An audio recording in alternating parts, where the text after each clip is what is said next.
Sa Forex, hindi ka bumibili ng isang asset tulad ng stocks. Lagi kang nagpapalit ng isang currency sa isa pang currency. Sa Forex, ang currency pairs ay dalawang pera na pinagpapapalit mo sa isa't isa. Halimbawa, Euro-USD. Euro versus US dollar. Kung tingin mo, tataas ang halaga ng Euro, bibilhin mo ito habang binibenta ang USD. Kung tingin mo naman, bababa ang Euro, ibig sabihin mas malakas yung USD. Kaya ibebenta mo ito. Basta tandaan natin, sa Forex, hindi ka bumibili ng isang bagay lang. Lagi itong pares na currency na nagpapalitan ng halaga. May tatlong klase ng currency pairs sa Forex market. One is major pairs. Pinaka-traded ito sa buong mundo. Laging merong kapartner na USD. Euro-USD, USD-JPY, Pound-USD, USD Swiss.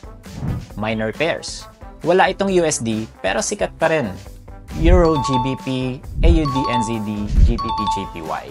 Exotic pairs, major currency plus isang maliit na currency mula sa emerging markets.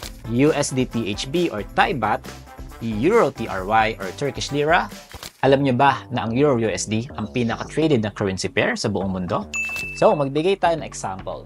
Halimbawa, bumili ka ng Euro USD sa 1.1000, tapos umakyat ito sa 1.1050. Ibig sabihin, tumaas ng 50 pips.